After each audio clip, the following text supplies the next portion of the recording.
അപ്പോൾ ഇനി നമുക്ക് കാർഡിനൽ യൂട്ടിലിറ്റി അപ്രോച്ച് എന്താണെന്ന് നോക്കാം. കാർഡിനൽ യൂട്ടിലിറ്റി തിയറി ഡെവലപ്പ് ചെയ്ത ഒരു ലോഡ് ആളുകളാണ്. ഇതൊക്കെ കാണാപ്പാടാൻ വലിയ ബുദ്ധിമുട്ടാണ്. ഇംഗ്ലീഷ് പേരുകളാണ്, എന്നാലും പരീക്ഷയ്ക്ക് ചോദിക്കുകയാണെങ്കിൽ ഭയങ്കര ബുദ്ധിമുട്ടായിരിക്കും ഓർത്ത് വയ്ക്കാനൊക്കെ. Anyway, cardinal utility theory develop ചെയ്ത ആളുകൾ ഭൂമിയിലെല്ലാം കണ്ടെത്തിയത് ഇംഗ്ലീഷുകാർ തന്നെയാണ്. നമ്മൾ വലിയ ഇന്ത്യക്കാർ പാരമ്പര്യം കാര്യങ്ങളൊക്കെ പറയുമെങ്കിൽ പോലും എല്ലാതും കണ്ടെത്തിയത് ഇംഗ്ലീഷുകാരാണ്. വേറൊരാൾക്കാരും ഇങ്ങനെയുള്ള കാര്യങ്ങളൊന്നും കണ്ടെത്തിയിട്ടില്ല. നമ്മൾക്കിങ്ങനെ പറയാം ഇതെല്ലാം ഞങ്ങളുടെ ആൾക്കാർ മുന്നേ ചെയ്ത ഒക്കെ വെറുതെയാണ്. എല്ലാ കാര്യങ്ങളും ഒരുവിധം കണ്ടെത്തുന്നതെല്ലാം ഇംഗ്ലീഷുകാരാണ്. എനിവേ, ഈ ജർമ്മനി എന്ന് പറയുന്ന രാജ്യമുണ്ട്, അവിടുത്തെ ഗോസൻ എന്ന് പറഞ്ഞ ഒരു എക്കണോമിസ്റ്റ്. ഓക്കെ, പിന്നെ ഇംഗ്ലണ്ടിലെ വില്യം സ്റ്റാൻലി എന്ന് പറയുന്ന വേറൊരു എക്കണോമിസ്റ്റ്. അപ്പോൾ രണ്ട് പേരായി, ഗോസൻ, വില്യം സ്റ്റാൻലി. ഇതൊക്കെ ഇംഗ്ലീഷ് പ്രീമിയർ ലീഗ് ഇങ്ങനെ ക്രിക്കറ്റൊക്കെ കാണുന്നവർക്കൊക്കെ ഈ പേരുകളൊക്കെ കുറേ പരിചിതമായിരിക്കും. എന്നുവെച്ചാൽ ഇവർ കളിക്കാരാണെന്നല്ല പറഞ്ഞത്, സ്റ്റാൻലി എന്നുള്ളൊക്കെ പേരുകൾ ഫുട്ബോളിലൊക്കെ. പിന്നെ ലയണൽ മെസ്സി എന്നൊക്കെ പറയുന്ന പോലെ ലിയോൺ വാൾഡ്രാസ് എന്ന് പറയുന്ന ഫ്രാൻസിലെ ഒരാൾ, ലിയോൺ വാൾഡ്രാസ്. ഓക്കെ, ദെൻ കാൾ മെങ്കർ എന്ന് പറയുന്ന ഓസ്ട്രിയയിലെ ഒരാൾ. അപ്പം അങ്ങനെ ഈ നാല് വലിയ ആളുകൾ എന്നൊക്കെ പറയുന്ന ആളുകളാണ്. പക്ഷേ ഇവർ വലിയ ആളുകളല്ല, ഇവർ ബോധത്തിൽ പ്രവർത്തിച്ച കാരണം ഇവർക്ക് ഓരോന്ന് പറഞ്ഞു കൊടുക്കാൻ പറ്റിയാണ്. ഇതൊക്കെ മനുഷ്യൻ്റെ കാര്യങ്ങൾ ഭൂമിയിലൊന്നും നമ്മൾ ഒന്നും കണ്ടുപിടിക്കുന്നില്ല, ഒക്കെ ഈ ഭൂമിയിൽ ഉണ്ടാവുന്നതാണ്. പക്ഷെ നമ്മളോരോ തിയറികൾ ഉണ്ടാക്കുന്നത് എന്താ വെച്ചാൽ ഇത് ഒബ്സർവ് ചെയ്യുന്നു. ഇവർ മറ്റുള്ളവർ ഒബ്സർവ് ചെയ്യുന്നവർക്ക് പലതും കണ്ടെത്താൻ പറ്റും. എനിവേ, ഈ ജർമ്മനിയിലെ ഗോസനും ഇംഗ്ലണ്ടിലെ വില്യം സ്റ്റാൻലിയും ലിയോൺ വാൾഡ്രാസ് എന്ന് പറയുന്ന ഫ്രാൻസിലെ ഒരു മനുഷ്യനും പിന്നെ കോൾ മെങ്കർ എന്ന് പറയുന്ന ഓസ്ട്രിയ പറഞ്ഞൊരു രാജ്യമുണ്ട്. അതിൽ ഓസ്ട്രേലിയ അല്ല, ഓസ്ട്രിയ പറയുന്ന വേറൊരു രാജ്യമുണ്ട്.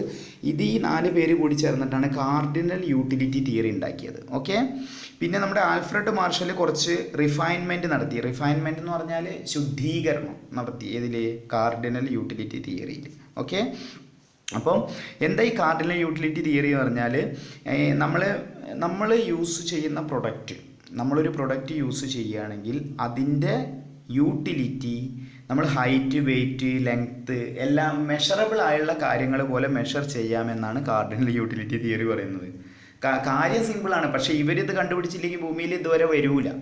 അത് ഒരു പ്രത്യേകതയുണ്ട് കേട്ടോ. നമുക്കൊരു കാര്യം നമ്മൾ മറ്റൊരു വ്യക്തി കണ്ടുപിടിക്കുമ്പോൾ സിമ്പിളാണ് തോന്നും, പക്ഷെ നമ്മളതൊരിക്കലും കണ്ടുപിടിക്കൂല എന്നുള്ളതാണ്. അപ്പം എഡിസൺ എന്ന് പറയുന്ന ആൾ ബൾബ് കണ്ടെത്തിയ സമയത്ത്, അന്ന് ബൾബ് പറഞ്ഞാൽ വലിയൊരു കൗതുക വസ്തുവാണ്. അപ്പോൾ എഡിസൺ എന്ത് ചെയ്തത്രയത്, ഞാനൊരു പുസ്തകത്തിൽ വായിച്ചതാണ്. എഡിസൺ ഈ ബൾബ് ഓണാക്കിയിട്ട് സുഹൃത്തിനെ ഇരുത്തി പോയത്രേ. അപ്പോൾ ഇവനാകെ പേടിയായി. കാരണം ആ കാലഘട്ടത്തിലൊക്കെ ഞാൻ കേട്ടിട്ടുണ്ട്, നേരെ നോണ എനിക്ക് അറിയില്ല, ഈ ട്രെയിനെല്ലാം നമ്മുടെ എന്താ അതിന് പറയുന്നത്, സിനിമാ തിയേറ്ററിൽ ആദ്യമായിട്ട് സ്ക്രീനിൽ ട്രെയിൻ പ്രത്യക്ഷപ്പെട്ടപ്പോൾ ജനങ്ങളെല്ലാം തിയേറ്ററിൽ നിന്ന് പാഞ്ഞു പോയത്രേ, എന്തോ ഒരു സംഭവമാണെന്ന് കരുതിയിട്ട്. അപ്പം ഇപ്പം നമുക്കിതൊക്കെ കേൾക്കുമ്പോൾ ഒരു അത്ഭുതമായിട്ട് തോന്നും. പക്ഷേ എഡിസൺ ബൾബ് കണ്ടെത്തിയ സമയത്ത് ബൾബ് ഓണാക്കിയിട്ട് എഡിസൺ പോയി. സുഹൃത്തിനാകെ പേടിയായി. ഇദ്ദേഹം എവിടെ നോക്കിയാലും ഇദ്ദേഹത്തിന് ബൾബ് ഓഫാക്കാൻ പറ്റുന്നില്ല. അങ്ങനെ എഡിസൺ തിരിച്ചു വന്നപ്പോൾ സുഹൃത്ത് പരാതിപ്പെട്ടു, ഈ ബൾബ് ഒന്ന് ഓഫാക്കുന്ന്. അങ്ങനെ എന്താണ് അതിൻ്റെ ഒരു ബ്രീഫായിട്ടുള്ള ഒരു കോറ് എന്ന് വെച്ചാൽ. അപ്പോൾ എഡിസൺ സിമ്പിളായിട്ട് പോയിട്ട് ഈ സ്വിച്ച് ഓഫാക്കി. അപ്പോൾ ഈ സുഹൃത്ത് പറഞ്ഞു, ഇത് എത്ര എളുപ്പമാണ് ഇത് ഈ സ്വിച്ച് ഓഫാക്കാൻ. അപ്പോൾ എഡിസൺ പറഞ്ഞു, ഞാനിപ്പം പോയി ഈ ലോകം മുഴുവൻ ചുറ്റി വന്നാലും നീ ഇത് ഓഫാക്കൂല. സംഭവം എടുത്ത് കിട്ടുന്നുണ്ട്. അപ്പം മറ്റുള്ള വ്യക്തികൾ എന്തെങ്കിലുമൊക്കെ പറയുന്ന സമയത്ത് നമുക്ക് സിമ്പിളായി തോന്നുമെങ്കിലും അവരത് കണ്ടുപിടിച്ചിട്ടില്ലെങ്കിൽ നമുക്കിത് കിട്ടൂല എന്നുള്ളതാണ്. അപ്പോൾ ഈ കാർഡിനൽ യൂട്ടിലിറ്റി തിയറി പറഞ്ഞാൽ സിമ്പിളാണ്. പക്ഷേ ഈ ഗോസനോ അല്ലെങ്കിൽ വില്യം സ്റ്റാൻലിയോ വാൾഡ്രാസോ അല്ലെങ്കിൽ കോൾ മെങ്കറോ കണ്ടുപിടിച്ചിട്ടില്ലെങ്കിൽ ഇന്ന് വരെ ഇത് ഭൂമിയിൽ കണ്ടുപിടിക്കപ്പെടൂല. അതാണ് ഇതിൻ്റെ ഒരു പ്രത്യേകത. അതുകൊണ്ട് ഈ ഇങ്ങനെ എന്തെങ്കിലും കണ്ടുപിടിക്കുന്ന ആൾക്കാരെ മഹാന്മാർ എന്ന് പറയാനുള്ള കാരണം അതാണ്.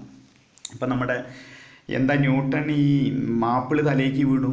എത്ര ആളുകളുടെ തലയ്ക്ക് ആപ്പിൾ വീണിട്ടുണ്ടാവും ന്യൂട്ടന് മുന്നേ? ആരെങ്കിലും ഗ്രാവിറ്റി തിയറി കണ്ടെത്തിയ ഭൂഗുരുത്വാകർഷണ ബലം കണ്ടെത്തിയത് ന്യൂട്ടനാണ്. കാരണം ദൈവം തലയിൽ യോഗം വെച്ചത് അദ്ദേഹത്തിനാണ്. അപ്പോൾ അദ്ദേഹത്തിൻ്റെ തലയ്ക്ക് ആപ്പിൾ വീണപ്പോൾ അദ്ദേഹത്തിന് തോന്നി, അയ്യോ എന്തുകൊണ്ട് ഇതൊന്നും മുകളിലേക്ക് പോകുന്നില്ല.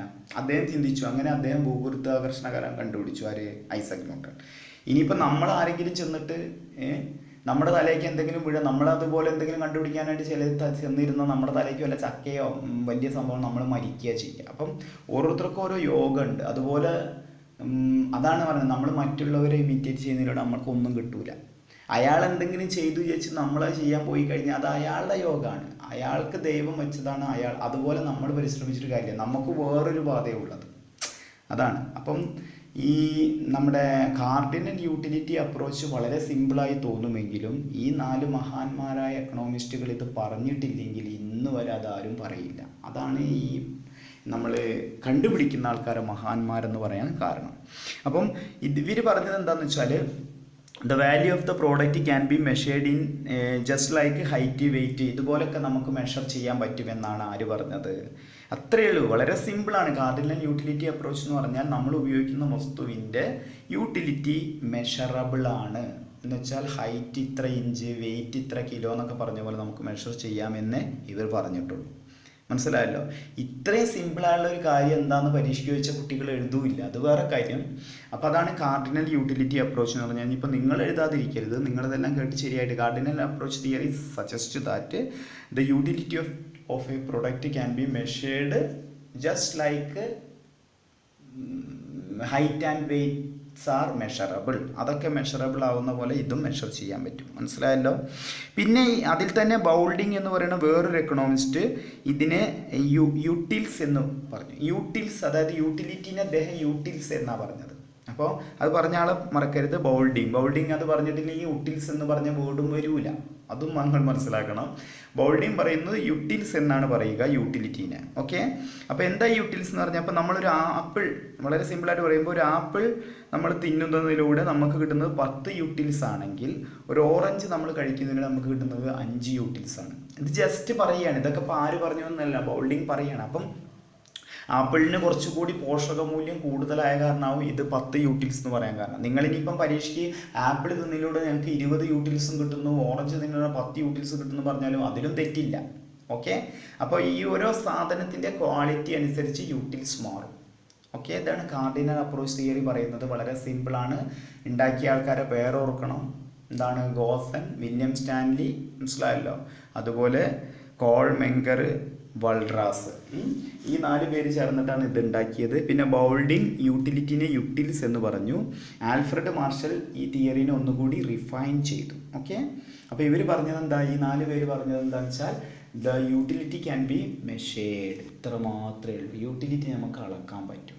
ഓക്കെ, ഇനി ഇതിൻ്റെ കുറച്ച് അസംഷൻ ഉണ്ട്. ഇവരിത് പറയാൻ എക്കണോമിക്സിൽ എല്ലാത്തിനും അസംഷൻ ഉണ്ട്. എന്താ ഈ അസംഷൻ എന്ന് പറഞ്ഞാൽ, ഇത് ഭൂമിയിലെ എല്ലാ മനുഷ്യർക്കും ബാധകമല്ല, ചില മനുഷ്യർ ഇതിൽ നിന്നെല്ലാം മാറി നിൽക്കും. അതാണ് അസംഷൻ എന്ന് പറഞ്ഞു കഴിഞ്ഞാൽ. ജനറൽ ആയിട്ടുള്ള ആൾക്കാരുടെ കാര്യമാണ് നമ്മളിതിൽ പറയുന്നത്. ഓക്കെ, ജനറൽ അല്ലാത്ത എക്സെപ്ഷണലായ ആളുകളുണ്ട്. അവരെ സംബന്ധിച്ച് യൂട്ടിൽസും ഇല്ല, യൂട്ടിലിറ്റി ഇല്ല, കാർഡിനലും ഒന്നുമില്ല. പക്ഷേ ജനറൽ പബ്ലിക്കിനെ സംബന്ധിച്ച് കാർഡിനൽ യൂട്ടിലിറ്റി തിയറി ഉണ്ട്. അതിൻ്റെ അസംഷൻ, അതായത് ഒരു വാല്യൂവിൻ്റെ യൂട്ടിലിറ്റി മെഷർ ചെയ്യണമെങ്കിൽ താഴെ പറയുന്ന കാര്യങ്ങൾ, അല്ലെങ്കിൽ താഴെ പറയുന്ന ഒരു എൻവയോൺമെൻറ്റ് ഉണ്ടായാലേ നമുക്ക് ഈ കാർഡിനൽ യൂട്ടിലിറ്റി അപ്ലൈ ചെയ്യാൻ പറ്റുള്ളൂ. ഒരിക്കൽ കൂടി ഞാൻ പറയുന്നു, അസംഷൻ കുട്ടികൾക്ക് എപ്പോഴും സംശയമാണ്. ഞാൻ ഈ പറയുന്ന താഴെ പറയുന്ന കാര്യങ്ങൾ ഉണ്ടെങ്കിലേ കാർഡിനൽ യൂട്ടിലിറ്റി നമുക്ക് മെഷർ ചെയ്യാൻ പറ്റുള്ളൂ, അല്ലാത്ത കാര്യത്തിൽ മെഷർ ചെയ്യാൻ പറ്റില്ല. ഓക്കെ, ഒന്ന്, ന്യൂമറിക്കൽ ടേംസുകൾ ഉള്ളിടത്തോളം കാലേ കാർഡിനൽ യൂട്ടിലിറ്റി ഉണ്ടാവുള്ളൂ. എന്ന് വെച്ചാൽ 1, 2, 3 ഇങ്ങനെയുള്ള സംഖ്യകൾ ഉണ്ടെങ്കിലേ കാർഡിനൽ യൂട്ടിലിറ്റി ഉണ്ടാവുള്ളൂ. അതാണ് ഒന്നാമത്തെ അസംഷൻ. അപ്പോൾ utility is measurable in numerical values അല്ലെങ്കിൽ യൂണിറ്റ്സ്. അത് ഒന്നാമത്തെ അസംഷൻ. രണ്ടാമത്തെ അസംഷൻ എന്ന് പറഞ്ഞാൽ എല്ലാ കൺസ്യൂമറും റാഷണലാണ്. എന്ന് വെച്ചാൽ എന്താ, കൺസ്യൂമേഴ്സ് എല്ലാം ബോധപൂർവം ചിന്തിക്കുന്നു. അതാണ് രണ്ടാമത്തെ അസംഷൻ. അതായത് ബോധപൂർവം, ഞാൻ നേരത്തെ നിങ്ങളോട് പറഞ്ഞു, ബോധപൂർവം പൈസ ഉപയോഗിക്കാത്തവൻ, ബോധപൂർവം ഒരു സാധനം കൺസ്യൂം ചെയ്യാത്തവൻ, അവനെ സംബന്ധിച്ച് കാർഡിനൽ യൂട്ടിലിറ്റി ഇല്ല. ശ്രദ്ധിക്കണം, മനസ്സിലായല്ലോ. ഇപ്പോൾ തീറ്ററപ്പായി പറഞ്ഞ ഒരാളുണ്ടായിരുന്നു തൃശ്ശൂർ. ഇദ്ദേഹം ഒരുപാട് ഭക്ഷണം ഇങ്ങനെ കഴിച്ചുകൊണ്ടേയിരിക്കും. ഇദ്ദേഹത്തെ സംബന്ധിച്ച് എന്ത് കാർഡിനൽ യൂട്ടിലിറ്റി ഉള്ളത്? കാർഡിനൽ യൂട്ടിലിറ്റി ഇല്ല. കാരണം അത് മെഷർ ചെയ്യാൻ പറ്റൂല. ഒരു മനുഷ്യന് കഴിക്കുന്ന ഭക്ഷണം മെഷറബിളാണ്, പക്ഷേ തീറ്ററപ്പായുടെ ഭക്ഷണം മെഷറബിൾ അല്ല. അപ്പോൾ അദ്ദേഹത്തെ സംബന്ധിച്ച് എന്തില്ല? കാർഡിനൽ യൂട്ടിലിറ്റി തിയറി ഇല്ല. അപ്പോൾ ശ്രദ്ധിക്കണം, അതാണ് അസംഷൻ. നമ്മളെ സംബന്ധിച്ചുള്ള ശരാശരി ഉപഭോക്താവിനെ സംബന്ധിച്ച് ഹീസ് റാഷണൽ. മനസ്സിലായല്ലോ. ഒരു പ്ലേറ്റ് ചോറുണ്ണുമ്പോൾ രണ്ടാമത്തെ പ്ലേറ്റ് കൂടി ചോറുണ്ട്, ഞാൻ മൂന്നാമത്തെ പ്ലേറ്റ് ചോറുണ്ണുമ്പോൾ സമയത്ത് ഞാൻ ചിന്തിക്കും, എന്ത്, അയ്യോ ഇതെല്ലാം കൂടി തിന്നു കഴിഞ്ഞാൽ എനിക്ക് വല്ല അസുഖവും വരുമോ? അതാണ് റാഷണൽ എന്ന് പറഞ്ഞാൽ. മനസ്സിലായല്ലോ. 10 രൂപ ഉപയോഗിക്കുന്നു, നിങ്ങളൊരു 10 രൂപ എന്തെങ്കിലും വേണ്ടി ഉപയോഗിക്കുന്നു, വീണ്ടും ഒരു 10 രൂപ ഉപയോഗിക്കുന്നു. അബോധാവസ്ഥയിലാണെങ്കിൽ നിങ്ങൾ നിങ്ങളുടെ കയ്യിലുള്ള 10 രൂപ ഇങ്ങനെ ഉപയോഗിച്ചു കൊണ്ടേയിരിക്കും. മനസ്സിലാവുന്നുണ്ടോ? പക്ഷെ നിങ്ങൾ ബോധാവസ്ഥയിലാണെങ്കിൽ 10 രൂപ ഉപയോഗിച്ചു, രണ്ടാമത്തെ 10 രൂപ, മൂന്നാമത്തെ 10 രൂപ ഉപയോഗിക്കുന്ന സമയത്ത് നമുക്ക് എന്ത് ചെയ്യും, നമ്മൾ നിർത്തിയത്. കാരണം എന്താ, നമ്മൾക്ക് മെഷറബിൾ ആണ്. അവിടെ കാർഡിനൽ യൂട്ടിലിറ്റി തിയറി അപ്ലൈ ചെയ്യാൻ പറ്റുന്നുണ്ട്. കാരണം നമുക്ക് ആദ്യത്തെ 10 നമ്മൾ മെഷർ ചെയ്തു, രണ്ടാമത്തെ 10 മെഷർ ചെയ്തു, മൂന്നാമത്തെ 10 കൂടി ചിലവാക്കി, നാലാമത്തെ 10 നമ്മൾ കടക്കുന്നില്ല. കാരണം എന്താ, we are rational human beings. മനസ്സിലാവുന്നുണ്ടോ? നമ്മൾ ബോധമുള്ള മനുഷ്യരാണ്. അപ്പം അതാണ്. അപ്പം ബോധാവസ്ഥയിലല്ലാത്ത മനുഷ്യരെ സംബന്ധിച്ച് കാർഡിനൽ യൂട്ടിലിറ്റി തിയറി ഒന്നുമില്ല. മനസ്സിലായല്ലോ? അവർ ചിലപ്പം 500 രൂപയുടെ സാധനം 5 രൂപ വാങ്ങിക്കൊണ്ടുവരും. 500 രൂപയുടെ സാധനം 5 രൂപയ്ക്ക് വാങ്ങിക്കൊണ്ടുവന്നിട്ട് ഇതാണ് ഏറ്റവും വലിയ കാര്യം എന്ന് പറയുന്ന ആൾക്കാരുണ്ട്. അപ്പം അങ്ങനെയുള്ള സംഭവങ്ങളുണ്ട്. അതായത് 10,000 രൂപ ചിലവാക്കേണ്ടടുത്ത് 1 ലക്ഷം രൂപ ചിലവാക്കിയിട്ട് ഞാനാണ് ഇതെല്ലാം ചെയ്തിരിക്കുന്നത് എന്ന് പറയുന്ന ആൾക്കാരുണ്ട്. So they are not rationals. അവരൊന്നും ബോധമില്ലാത്ത ആളുകളാണ്. അവരെ സംബന്ധിച്ച് കാർഡിനലും ഇല്ല, ഒന്നുമില്ല. നമ്മളെ സംബന്ധിച്ച് 1 പൈസ ചിലവാക്കേണ്ടടുത്ത് നമ്മൾ 1 പൈസ തന്നെ ചിലവാക്കാൻ പാടുള്ളൂ. 1 പൈസ ചിലവാക്കേണ്ടടുത്ത് 1 പൈസ ചിലവാക്കാൻ പാടുള്ളൂ. 2 പൈസ നമ്മൾ ചിലവാക്കാനേ പാടില്ല. കാരണം നമ്മുടെ റാഷണൽ ഹ്യൂമൻ ബീയിങ്സ് ആണ്. ഓക്കെ, അങ്ങനെ നമ്മൾ 1 പൈസ ചിലവാക്കേണ്ടടുത്ത് 2-3 പൈസ ചിലവാക്കുകയാണെങ്കിൽ അവിടെ കാർഡിനൽ യൂട്ടിലിറ്റി തിയറി അപ്ലൈ ചെയ്യാൻ പറ്റില്ല. ഓക്കെ, അപ്പം ഒന്നാമത്തെ എന്താണെന്ന് വെച്ചാൽ units are measurable numerical terms. നല്ല രസകരമായ ഒരു കാര്യമാണിത്. സെക്കൻഡ് വൺ എന്ന് പറഞ്ഞാൽ every consumer is rational. Irrational ആയിട്ടുള്ള കൺസ്യൂമറെ സംബന്ധിച്ച് അവൻ എത്രയും ചിലവാക്കും. അവനെ സംബന്ധിച്ച് കാർഡിനൽ യൂട്ടിലിറ്റി ഇല്ല, ഒരു യൂട്ടിലിറ്റി ഇല്ല. അവൻ്റെ ലൈഫ് കൊണ്ട് തന്നെ പ്രത്യേകിച്ച് യൂട്ടിലിറ്റി ഇല്ല. ഓക്കെ, ഇനി മൂന്നാമത്തെ കാര്യം എന്താണെന്ന് വെച്ചാൽ ഈ നമ്മൾ റാഷണൽ കൺസ്യൂമർ എപ്പോഴും എന്താ, അവൻ അതാ ഞാൻ നേരത്തെ പറഞ്ഞു, 1 പൈസ ചിലവാക്കുന്നതിലൂടെ മാക്സിമം സാറ്റിസ്ഫാക്ഷൻ കിട്ടുന്നതിനാണ് അവൻ ശ്രമിക്കുക. അപ്പോൾ രണ്ടാമത്തെ പൈസ അവന് ചിലവാക്കേണ്ടതില്ല. കാരണം അവന് ഈ 1 പൈസയിൽ തന്നെ അതിൻ്റെ സാറ്റിസ്ഫാക്ഷൻ മുഴുവൻ കിട്ടി. അതാണ്. അപ്പം നമ്മളൊരു വസ്തു ഉപയോഗിക്കുന്നതിലൂടെ നമ്മൾ ആ വസ്തുവിൻ്റെ ഉപയോഗ മൂല്യത്തെക്കുറിച്ച് നമ്മൾ ബോധവാനാണെങ്കിൽ we should satisfy our wants with limited income. Limited income കൊണ്ട് നമ്മൾ നമ്മളെ കാര്യങ്ങളെല്ലാം സാറ്റിസ്ഫൈ ചെയ്യും. ഓക്കെ, അതാണ് മൂന്നാമത്തെ അസംഷൻ. അപ്പം ഞാൻ പറയുന്നത് എന്താണെന്ന് വെച്ചാൽ, നിങ്ങൾ 1 രൂപ ചിലവാക്കിയിട്ട് ആ 1 രൂപയിൽ നിന്ന് കിട്ടുന്ന മാക്സിമം സാറ്റിസ്ഫാക്ഷൻ നിങ്ങൾക്ക് കിട്ടിയെങ്കിൽ പിന്നെ നിങ്ങൾ രണ്ടാമത്തെ രൂപ ചിലവാക്കൂല. മനസ്സിലായല്ലോ? ഇതൊന്നും ഇല്ലെങ്കിൽ നമ്മളിങ്ങനെ പൈസ ചിലവാക്കിക്കൊണ്ടേയിരിക്കും. ഭയങ്കരമായുള്ള കൺസെപ്റ്റാണിത്. അതാണ് ഞാൻ പറഞ്ഞത്, കാർഡിനൽ യൂട്ടിലിറ്റി എന്ന് പറഞ്ഞാൽ സിമ്പിളായി തോന്നുമെങ്കിലും അത്രയും മനഃശാസ്ത്രപരമാണ്. ഇവരൊക്കെ ഈ 4 പേരും സൈക്കോളജി എല്ലാം പഠിച്ച ആൾക്കാരാണെന്ന് എനിക്ക് തോന്നുന്നത്. ഇതൊക്കെ മനഃശാസ്ത്രമാണ്. അപ്പോൾ every rational consumer intent to maximise his satisfaction. എപ്പോഴും സാറ്റിസ്ഫാക്ഷൻ, സംതൃപ്തി മാക്സിമൈസ് ചെയ്യാനാണ് നമ്മൾ നോക്കുക. ഞാൻ എൻ്റെ കയ്യിലുള്ള 1 രൂപ കൊണ്ട് പരമാവധി സാറ്റിസ്ഫാക്ഷൻ നേടാനാണ് ഞാൻ നോക്കുക. അപ്പോൾ പിന്നെ എനിക്ക് രണ്ടാമത്തെ രൂപ ചിലവാക്കുമ്പോൾ വേറെ ബോധം ഉണ്ടാവും, മൂന്നാമത്തൊക്കെ ബോധം ഉണ്ടാവും. അതില്ലാത്തവർ ഇങ്ങനെ ചിലവാക്കിക്കൊണ്ടേയിരിക്കും. അവർക്ക് പ്രത്യേകിച്ച് സാറ്റിസ്ഫാക്ഷൻ കിട്ടില്ല. അതും വേറെ കാര്യം. ദെൻ അടുത്ത് പറയുന്നത് എന്താണെന്ന് വെച്ചാൽ, അതും നേരത്തെ ഞാൻ ഇപ്പോൾ പറഞ്ഞ പോലെ നമുക്കൊക്കെ ലിമിറ്റഡ് ഇൻകമേ ഉള്ളൂ. കുറച്ച് പൈസ നമുക്കുള്ളൂ. ഈ കുറച്ച് പൈസ കൊണ്ട് വേണം നമ്മളെ കാര്യങ്ങൾ നടത്താൻ. അത് ശ്രദ്ധിക്കണം. അപ്പോൾ ഒരു വ്യക്തിയെ സംബന്ധിച്ച് ധാരാളം പൈസ, അപ്പോൾ മുകേഷ് അംബാനിയുടെ മകനെ സംബന്ധിച്ച് ചിലപ്പോൾ അവന് കാർഡിനൽ യൂട്ടിലിറ്റി തീരെ ഉണ്ടാവില്ല. കാരണം അവൻ്റെ കയ്യിൽ ഒരുപാട് പൈസ ആണ്. അവൻ്റെ സ്വഭാവം കാര്യങ്ങളൊന്നും എനിക്കറിയില്ല, ഞാൻ വെറുതെ പറയുന്നതാണ്. അവൻ ചിലപ്പോൾ നമ്മളെക്കാൾ പൈസ റാഷണലായിട്ട് ഉപയോഗിക്കുന്ന ആളായിരിക്കും. എനിവേ, ഇദ്ദേഹത്തിൻ്റെ മകനെ സംബന്ധിച്ച് ചിലപ്പോൾ കാർഡിനൽ യൂട്ടിലിറ്റി ഒന്നും ഉണ്ടാവില്ല. കാരണം എത്ര പൈസ വേണമെങ്കിലും മുടക്കാൻ ഇദ്ദേഹം തയ്യാറായിരിക്കും. പക്ഷേ ഒരു ശരാശരി കൺസ്യൂമർ എന്ന് പറഞ്ഞാൽ അവന് ലിമിറ്റഡ് ഇൻകമേ ഉള്ളൂ. ആ ലിമിറ്റഡ് ഇൻകം കൊണ്ട് വേണം അവൻ ജീവിക്കാൻ. അതുകൊണ്ട് തന്നെ അവൻ കൺസ്യൂം ചെയ്യുമ്പോൾ നല്ലവണ്ണം ആലോചിക്കും. ഓക്കെ, അതാണ് നാലാമത്തെ assumption. The consumer has limited income to spend. കുറച്ച് പൈസയെ നമുക്ക് ചിലവാക്കാനുള്ളൂ. അതുകൊണ്ട് we are much aware about that. So we should be, അല്ലെങ്കിൽ we must be much alert while spending a penny, അല്ലെങ്കിൽ ഒരു പൈസ ചിലവാക്കുമ്പോൾ നമ്മൾ അത്രയും. അപ്പോൾ നമ്മളിത് അളക്കുന്നുണ്ട്. അതാണ് അളവ് അവിടെ വരുന്നുണ്ട്. കാർഡിനൽ യൂട്ടിലിറ്റി പറഞ്ഞ അളവാണ്. നമ്മൾ അളക്കുന്നു, ചിലവാക്കുമ്പോൾ നമ്മൾ അതിനൊരു പിടുത്തം പിടിക്കുന്നു. ഓക്കെ, ദെൻ അതുപോലെ വേറൊരു കാര്യം എന്താണെന്ന് വെച്ചാൽ, നമ്മൾ പൈസ കൂടുതൽ, അല്ലെങ്കിൽ നമ്മളൊരു സാധനം ഇങ്ങനെ യൂസ് ചെയ്യുന്നതിലൂടെ നമ്മൾ നേരത്തെ പറഞ്ഞ പോലെ ഇതിൻ്റെ ഉപയോഗം ഇങ്ങനെ ഡിമിനിഷ് ആവുകയാണ്. അത് നമ്മൾ മനസ്സിലാക്കുന്നുണ്ട്. അതായത് നമ്മളൊരു കാര്യം ഇങ്ങനെ കണ്ടിന്യൂസ് ആയി യൂസ് ചെയ്യുന്നതിലൂടെ അതിൻ്റെ ഉപയോഗം ഡിമിനിഷ് ആവുന്നതോടുകൂടി നമ്മൾ എന്ത് ചെയ്യില്ല, പിന്നെ അതിൻ്റെ മുകളിൽ പൈസ ചിലവാക്കില്ല. ഓക്കെ, ഇപ്പോൾ ഉദാഹരണത്തിന് ഇപ്പോൾ എൻ്റെ ഈ മൊബൈൽ, ഇതിന് ചെറിയൊരു പ്രശ്നങ്ങളുണ്ട്. കാരണം ഇത് വീണതാണ്, ഇത് പൊട്ടുകളുണ്ട്. അപ്പോൾ നമ്മളെ സംബന്ധിച്ച് ഈ മൊബൈലിലൊരു ക്ലാസ് അല്ലെങ്കിൽ വീഡിയോ ഒക്കെ നിങ്ങൾക്ക് അയച്ചു തരിക പറഞ്ഞാൽ അത്യന്തം ശ്രമകരമായ ഒരു കാര്യമാണ്. അപ്പോൾ എന്നെ സംബന്ധിച്ച് ഒരു പുതിയ മൊബൈൽ വാങ്ങണമെങ്കിൽ 15,000 രൂപ ആണെങ്കിൽ 10,000 to 15,000 റേഞ്ചിൽ എനിക്കൊരു മൊബൈൽ വാങ്ങാൻ കഴിയും. അതിപ്പോൾ ദൈവം സഹായിച്ച് അതിൻ്റെ പൈസയുണ്ട്. പക്ഷേ ഞാൻ എന്താ ഉദ്ദേശിക്കുന്നത്, എനിക്ക് പരമാവധി ഈ മൊബൈലിൽ കൂടെ തന്നെ ക്ലാസ് എടുക്കാൻ ഞാൻ ശ്രമിക്കുന്നു. കാരണം എന്നെ സംബന്ധിച്ച് ഇനിയൊരു മൊബൈൽ ഫോൺ വാങ്ങുക പറഞ്ഞാൽ അത് ഡിമിനിഷിംഗ് ആണ്. എനിക്കതിൽ നിന്ന് കിട്ടുന്ന വാല്യൂ ഇങ്ങനെ ഡിമിനിഷിംഗ് ആയിക്കൊണ്ടേയിരിക്കുകയാണ്. ഇപ്പോൾ ഈ മൊബൈൽ ഫോണിന് പോലും കുറച്ചൊരു അർത്ഥം വന്ന് നിങ്ങളെ എങ്ങനെ പഠിപ്പിക്കുമ്പോഴാണ് അത്. അല്ലാതെ ഈ വാട്സപ്പ്, ഫേസ്ബുക്ക് ഇതെല്ലാം മടുപ്പാണ്. ഒരാൾ അയച്ച നിങ്ങൾ തന്നെ, ഞാനൊക്കെ ചെയ്യുന്നുണ്ട്, നമ്മൾ യാന്ത്രികമായി ഇങ്ങനെ അയച്ചുകൊണ്ടേയിരിക്കുന്നു. ഒരാളൊരു മെസ്സേജ് അയക്കുന്നു, നമ്മളത് 100 ആൾക്ക് അയക്കുന്നു. എന്താ അപ്പം ഇതിലൊരു കാര്യമുള്ളത്? ഒരു കാര്യവുമില്ല. എന്നിട്ട് മനുഷ്യൻ നേരെയാവുന്നുണ്ടാവും? നേരെയാവില്ല. ഇപ്പം എനിക്കിപ്പം വന്നിരുന്നു 2-3 മെസ്സേജ്, എന്ന് വെച്ചാൽ മനുഷ്യൻ വളരെയധികം ശ്രദ്ധിക്കേണ്ട കാര്യങ്ങൾ എന്നൊക്കെ പറഞ്ഞിട്ട് കുറച്ച് മെസ്സേജ്. ഇടയ്ക്കിടയ്ക്ക് രക്തം പരിശോധിക്കണം, അത് പരിശോധിക്കണം, ഇത് പരിശോധിക്കണം, വ്യക്തികളോട് പക പാടില്ല, സൗഹൃദം വേണം, കുടുംബം വേണം, അങ്ങനെയൊക്കെയുള്ള കാര്യങ്ങൾ. ഇത് ഇപ്പോൾ എത്ര ഇന്ത്യ, കേരളം മുഴുവൻ ഇത് ഇങ്ങനെ സർക്കുലേറ്റഡ് ആയിട്ടുണ്ടാവും. എന്നിട്ട് ആരെങ്കിലും നേരെയാവുന്നുണ്ടാവും?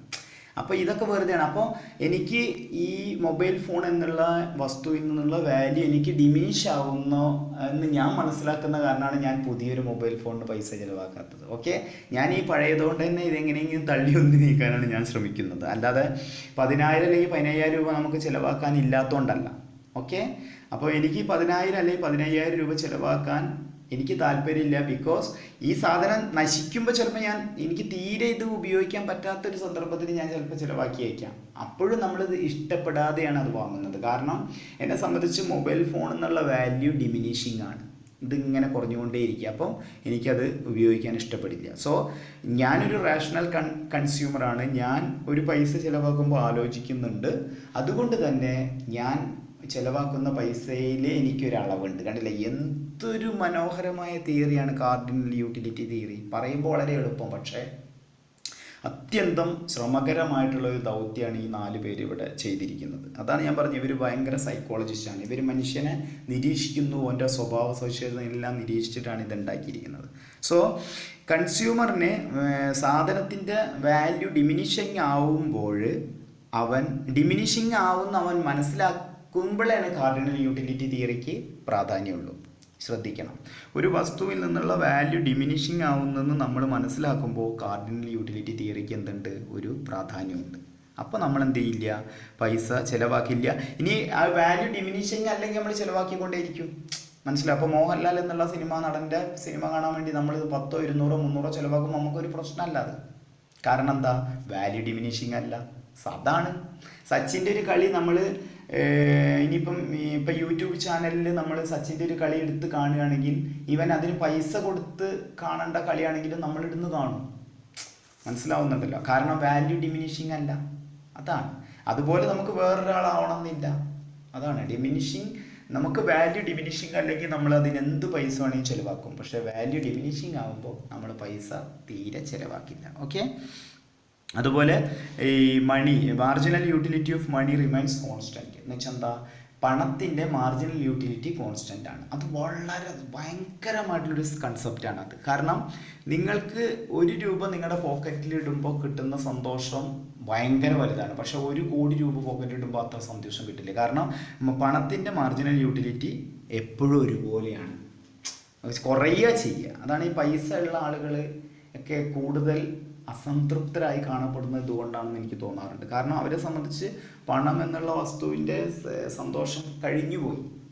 മനസ്സിലാവുന്നുണ്ടല്ലോ? പണം അവരുടെ കയ്യിൽ എന്ന് വെച്ചാൽ അവർക്കൊരു ഭാരമായിട്ടൊക്കെ എനിക്ക് ചില പൈസക്കാരായ ആൾക്കാർ തോന്നാറുണ്ട്. ഇവർക്ക് പൈസ ഒരു ഭാരമായിട്ട് എനിക്ക് തോന്നുന്നു. കാരണം അതിൻ്റെ ഈ മാർജിനൽ യൂട്ടിലിറ്റി ഒരുപോലെയാണ്. അതായത് 1 രൂപ നിങ്ങൾ ചിലവാക്കുന്ന, അല്ലെങ്കിൽ നിങ്ങൾ 1 രൂപ ഉണ്ടാക്കുമ്പോൾ രണ്ടാമത്തെ രൂപ ഉണ്ടാക്കുമ്പോൾ നിങ്ങൾക്ക് അതേ സാറ്റിസ്ഫാക്ഷൻ അതിൽ കൂടുതൽ കിട്ടുന്നില്ല.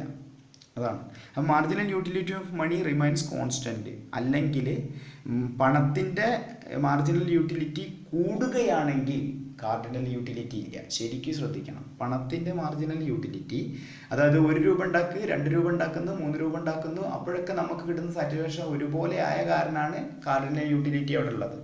നമുക്ക് ഒരുപോലെ അല്ലെങ്കിലോ നമ്മൾ കൂടുതൽ പൈസ ഇങ്ങനെ സമ്പാദിക്കുമ്പോൾ നമുക്ക് കൂടുതൽ ആഹ്ലാദവും സന്തോഷം കിട്ടുകയാണെങ്കിൽ നമ്മൾ കൂടുതൽ സാധനങ്ങൾ ഇങ്ങനെ ബോധമില്ലാതെ വാങ്ങിക്കൊണ്ടേയിരിക്കും. അപ്പോൾ സൂപ്പർ തിയറിയാണ് കാർഡിനൽ യൂട്ടിലിറ്റി തിയറി.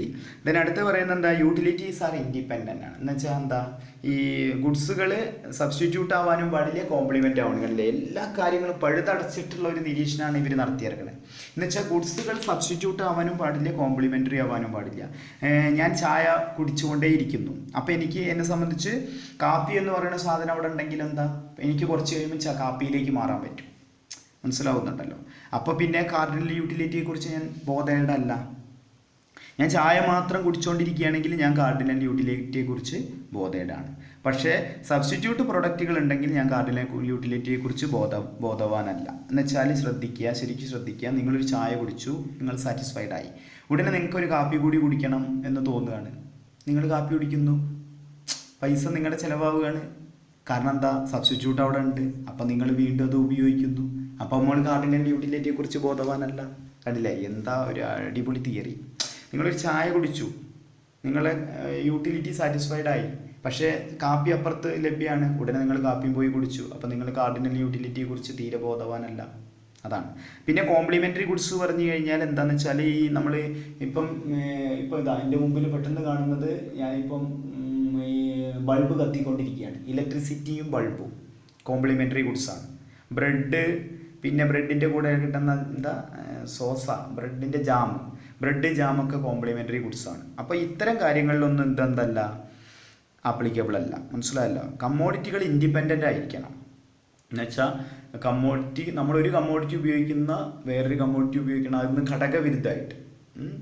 കോംപ്ലിമെൻ്ററി ഗുഡ്സോ അല്ലെങ്കിൽ സബ്സ്റ്റിറ്റ്യൂട്ട് ഗുഡ്സോ ആവരുത്. അങ്ങനെയാകുമ്പോൾ കാർഡിനൽ യൂട്ടിലിറ്റി ഇല്ല. എനിക്കൊരു പെപ്സി ലഭ്യമാണ്, ദാഹം തീർന്ന് ഞാൻ ഉടനെ പിന്നെയും പോയി കൊക്കക്കോള കുടിക്കുകയാണെങ്കിലോ, അത് ലഭ്യമാവണ കാരണം ഞാൻ കുടിക്കുന്നത്. അപ്പോൾ അവിടെ കാർഡിനൽ യൂട്ടിലിറ്റി നമുക്ക് അപ്ലൈ ചെയ്യാൻ പറ്റില്ല. ഓക്കെ. ദെൻ അതുപോലെ ഈ നമ്മുടെ പല ഗുഡ്സുകൾ, ഇപ്പോൾ നമ്മൾ നേരത്തെ പറഞ്ഞില്ല, ഇപ്പോൾ ഈ പറഞ്ഞതെന്ന് അതിൻ്റെ ചെയിനായിട്ട് പറയുകയാണ്.